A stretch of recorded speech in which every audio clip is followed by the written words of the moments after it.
Salut les amoureux du ballon rond, j'espère que vous allez bien ce matin. On commence ce tour de la presse sportive avec des informations qu'on déteste voir dans le monde du foot, comme révélé en exclusivité hier, de violents incidents ont éclaté à Nice après la défaite face à Lorient. Comme le placard Nice Matin dans son édition du jour, des joueurs ont été agressés et insultés par leurs propres supporters. Les limites ont clairement été dépassées. Jérémy Boga et Terem Moffi ont reçu des coups. Très choqués, les deux joueurs ont été placés en arrêt de travail et ont porté plainte contre X comme le relais Ouest France.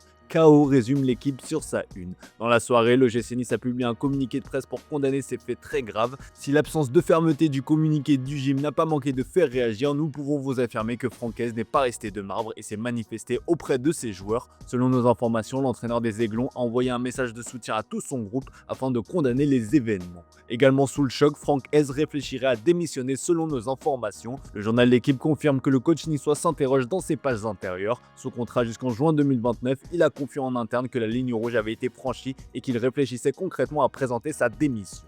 Loin d'un simple coup de bluff, elle semble déterminée à provoquer un électrochoc ou à quitter un navire où les conditions de travail ne sont plus garanties. Il faut rappeler que l'ancien coach de RC Lens avait déjà menacé de quitter son poste il y a quelques jours à peine, au soir de la terrible défaite en Ligue Europa face au FC Porto. S'il s'était finalement rétracté, espérant encore un sursaut d'orgueil de son équipe, le contexte a radicalement changé puisque la violence physique s'est ajoutée à la faillite sportive.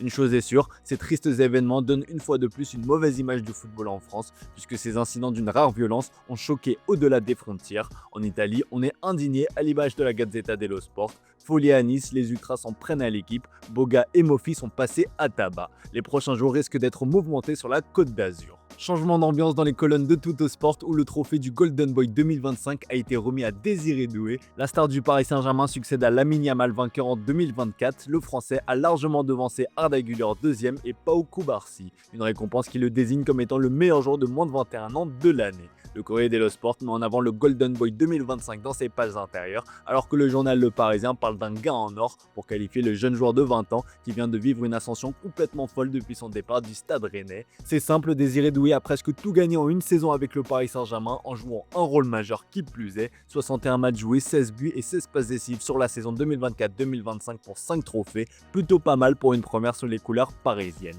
Malgré cette nouvelle dimension prise, Désiré Doué garde les pieds sur terre. Il a d'ailleurs tenu à adresser un message aux plus jeunes lorsqu'on lui a demandé comment devenir Golden Boy. Parmi les lauréats de ce prix figurent des champions qui ont marqué l'histoire comme Mbappé et Messi. Aux jeunes, je dis écoutez vos parents, continuez à étudier et ne jamais cesser de rêver. A noter qu'au cours de cette cérémonie, le président du PSG Nasser Al-Khelaifi a été élu meilleur président européen. Le prix du meilleur jeune italien a été quant à lui décerné à Pio Esposito de l'Inter.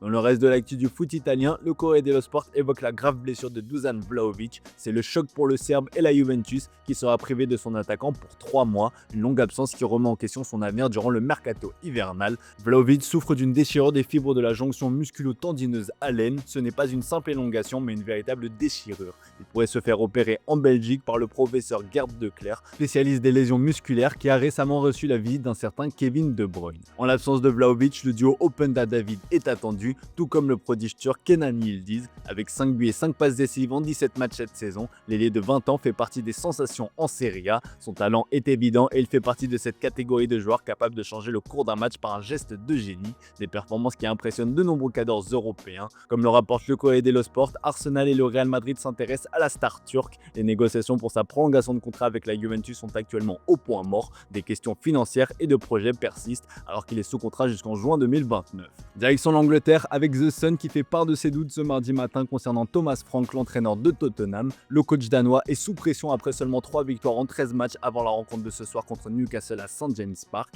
Thomas Frank ne fait pas l'unanimité. Les stars de l'équipe sont frustrés par la réflexion tactique du coach. Lui se sent toutefois confiant car il a le soutien des propriétaires. Comme le relaye le Daily Mirror, il a aussi appelé à l'unité auprès des supporters, déclarant que le club n'est rien sans eux. À l'issue de la 13e journée de championnat, Tottenham est 13e. En Champions League, les Spurs sont 16e pour le moment.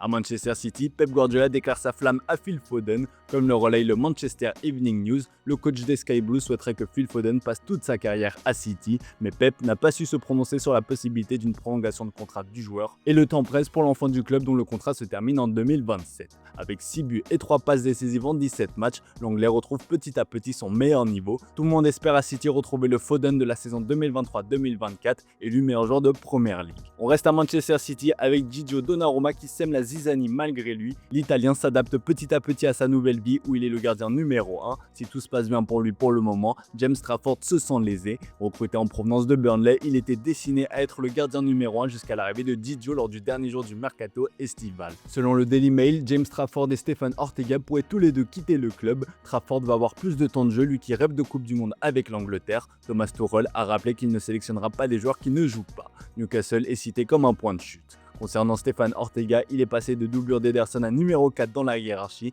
Il participe aux entraînements mais n'est plus convoqué les jours de match et réclame donc un départ. L'effet Didio Donnarumma. On part en Espagne où la situation se tend de plus en plus pour Xabi Alonso. Le troisième match nul d'affilée du Real Madrid en championnat passe mal et le coach espagnol est plus que jamais contesté. Ce mardi matin, toute la presse espagnole tente de décrypter le jeu pratiqué sous les ordres de l'entraîneur espagnol et sa critique sévère à l'instar du journal Marca qui parle d'un Real Madrid sans football. Pour le média madrilène, Xabi Alonso peine à trouver la solution pour sortir de cette mauvaise passe. Les merengues éprouvent des difficultés face aux défenses regroupées et s'appuient une fois de plus uniquement sur le talent individuel de leurs joueurs. Les meilleurs atouts du natif de Tolosa sont en perte de vitesse à l'image de Rodrigo qui totalise un triste record. Comme le relaye le journal AS, le Brésilien a enchaîné un 30e match sans marquer avec le Real, une disette incroyable et surtout historique puisqu'il s'agit d'un record au sein du club merengue. Le dernier but officiel de Rodrigo en club date du 4 mars dernier contre l'Atlético de Madrid en 8e de finale aller de Ligue des Champions, soit 271 jours. Rodrigo, comme d'autres joueurs, est en manque de confiance et de temps de jeu à l'image de Xabi Alonso qui est dans l'impasse, estime Mundo Deportivo. Pour Sport, l'équipe de Xabi souffre du syndrome de l'imposteur. 4 mois après son arrivée, l'entraîneur et ses stars ont perdu de leur aura et semblent enveloppés dans un sentiment de supercherie qui suscite beaucoup de suspicions chez les rivaux et les supporters. Le vestiaire madrilène est divisé concernant le cas du coach. En cas de mauvais résultat demain face à Bilbao, Xabi Alonso pourrait d'ailleurs sauter selon les informations d'El Chiringuito. Le nom d'Alvaro Arbeloa est cité comme potentiel remplaçant. En attendant de savoir si le Real Madrid s'enfonce définitivement dans la crise, Kylian Mbappé tente de sauver les meubles. Sauveur sur les terrains, le Français se la joue porte-parole en dehors, comme l'écrit Marca. Le Français est en effet le seul joueur de l'équipe à s'être exprimé après le nul face à Girona, preuve qu'il endosse le costume de leader sur et en dehors. Allez, on termine ce tour de la presse sportive avec le Barça qui s'apprête à disputer un gros match ce soir face à l'Atlético de Madrid comme le placard Mundo Deportivo sur sa une. Les hommes d'Hansi Flick font face à un sacré test, un examen de leader comme le surnomme le média espagnol. L'Atlético de Madrid arrive quant à lui en pleine forme après une série de 7 victoires consécutives. Le Barça cherche une victoire qui consoliderait sa première place et mettrait la pression sur le Real Madrid, son dauphin. Une victoire relèguerait aussi l'Atlético à 6 points, un double enjeu donc ce soir pour le Barça. Sport a fait son soutien aux hommes de Flick qui traversent une période compliquée, à l'image du coach qui était abattu lors du dernier match et consolé par Rafinha. L'Allemand aurait en réalité eu une dispute avec son remplaçant. En tout cas, il est clair qu'il est sur les nerfs et doit en plus gérer le cas Ronald Araujo qui a demandé à être mis au repos pour un temps indéterminé. Selon les informations obtenues par Sport, le joueur a rencontré ses agents et le club pour discuter de sa situation. L'Uruguayen se porte bien physiquement mais ne semble pas encore prêt mentalement à s'entraîner normalement avec le reste de l'équipe. Le Barça a fait preuve de compréhension face à la situation et à la franchise du joueur. Araujo peut en tout cas compter sur le soutien de ses coéquipiers et de son président Laporta qui a récemment apporté son soutien total à Ronald et a affirmé que le traitement qu'il a reçu après son carton rouge contre Chelsea était totalement injuste. Voilà les amis, c'est tout pour ce matin. Merci pour votre fidélité, belle journée à vous. Comme d'habitude, on se retrouve en fin d'après-midi pour le traditionnel JT Foot Mercato.